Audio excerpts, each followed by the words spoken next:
2024 সালে কোটা নিয়ে যখন কথা হচ্ছে মনে রাখবেন এটার বেনিফিশিয়ারি কারা। এটা ডিরেক্ট বেনিফিশিয়ারি হলো নাতিপুতিদের জন্য মূলত টার্গেট করে এই কথাটা বলা হচ্ছে। কারণ মুক্তিযুদ্ধ যখন হয় সেই টাইমে আমি যদি ধরি একজন মুক্তিযোদ্ধার ন্যূনতম বয়স 12-15 এইরকম যদি ছিল, তাদের বয়স এখন 70-এর কোটায়। তো তাদের যারা সন্তান তারা কিন্তু অটোমেটিক কোটা পেয়ে গেছে। তো এই মুহূর্তে যাদেরকে আসলে টার্গেট করা হচ্ছে তারা বেসিক্যালি নাতিপুতি। এই ব্যাপারটা কিন্তু অনেকে বুঝতে পারছে না। আর নাতিপুতির ব্যাপারটা কেমন, ধরুন একজন মুক্তিযোদ্ধার যদি 4টা সন্তান থাকে বা 3জন সন্তান থাকে, এই প্রত্যেকের ঘরে আরো 2-3 জন করে সন্তান আছে, মানে একজন মুক্তিযোদ্ধার বিপরীতে তাহলে কোটা হয়ে যাচ্ছে 10 থেকে 15 জনের উপরে। এটা তো অন্যদের ক্ষেত্রে বৈষম্য তৈরি করছে। মানে আমার কথাটা হইলো যে তাদেরকে সম্মানিত করা হোক, তাদের যদি কোনো প্রবলেম থাকে সেটা ইউজ করা হোক, কিন্তু এই নাতিপুতিদের কোটা দিতে হবে, 30% কোটা রিজার্ভ রাখতে হবে। আমার কাছে মনে হয় এটা ঢালাও ভাবে আসলে আমাদের মহান মুক্তিযোদ্ধাদের প্রতিও একটা অবমাননাকর ব্যাপার। কারণ যারা দেশ স্বাধীন করেছিল, অবদান রেখেছিল, যারা অস্ত্র হাতে তুলে নিয়েছিল, তারা কি এই কোটা পাবে তাদের নাতিপুতি? এই উদ্দেশ্যে দেশকে স্বাধীন করেছিল। অনেক বড় বড় রুই কাতলা টাইপ লোক পাবেন যারা মুক্তিযোদ্ধার সার্টিফিকেট নেওয়ার জন্য আবেদন করেছে, দেখা গেছে না তারা আসলে কোনো অবস্থাতেই যোগ্য না। ভুয়া মুক্তিযোদ্ধা নাই। কারণ কি জানেন, এই যত হোলসেল প্যাকেজ পাওয়া যায়, মানে একটা সার্টিফিকেট দিয়ে তার 2 প্রজন্মের নাতিপুতি উভয় কুলের, মানে ছেলের কুলের মেয়ের কুলের সবই সেটেল হয়ে যাচ্ছে। এটা কখনো হতে পারে যে 100, যদি আমি মূল ব্যাপারটা 100% ধরি, মুক্তিযোদ্ধা কোটা 30%, নারী কোটা 10%, জেলা কোটা 10%, তারপর প্রতিবন্ধী কোটা আছে, নৃতাত্ত্বিক গোষ্ঠী কোটা আছে, মানে 56% চলে যায় কোটায়, আর 40% মেধায়।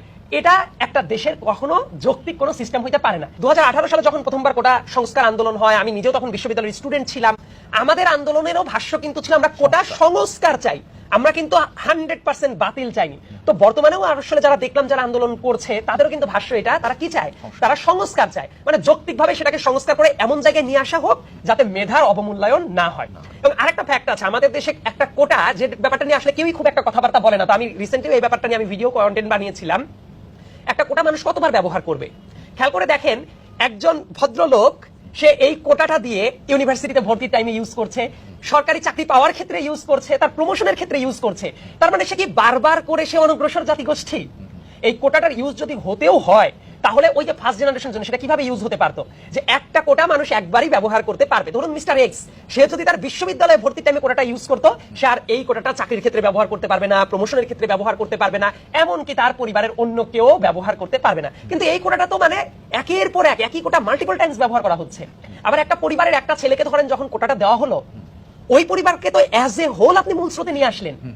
তো একটা পরিবারে একজন কোটা পাইতে পারে, ওই পরিবারের যতজন আছে তারা কিভাবে কোটা পায়? সো এইটা এতদিন যেভাবে প্রয়োগ হয়ে আসছিল সেই জায়গাতেও লুপহোল আছে। সো এইভাবে যদি কোটার ভিত্তিতে এতজন যদি নিয়োগ পেয়ে যায়, এটা আসলে মেধাবীদের প্রতি অবমূল্যায়ন, অবিচার, এবং দেশের জন্য এটা তো ভালো কিছু বই। মানে কোটার জন্য আন্দোলন করছে, যে কোটা আমাদের অধিকার। আমি যারা আন্দোলন করছে এই ধরনের একটা ক্লিপ কোন একটা মিডিয়ার বুকে আমরা দেখলাম। আমি যদি ভদ্রলোককে কোট করি, উনি আসলে এই ভাষাতেই কথা বলছিল যে আমরা চাকরি পাচ্ছি না, বারবার করে ভাইবা দিয়েও আমরা বাদ পড়ে যাচ্ছি, যদি কোটা থাকতো হয়তো এতবার করে ভাইবা দিয়ে রিজেক্টেড হতে হতো না, আমি পাশ করে যেতাম।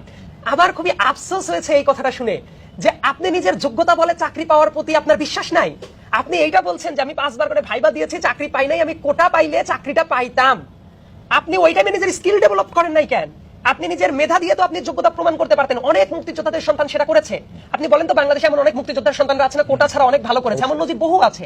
তো তারা যদি করতে পারে, মানে একজন মানুষ মিডিয়ার সামনে এসে বলছে আমি এতবার ভাইবা দিয়ে চাকরিটা পাই নাই, আমার যদি কোটা থাকতো আমি পাইতাম, এই কারণে কোটাটা দরকার।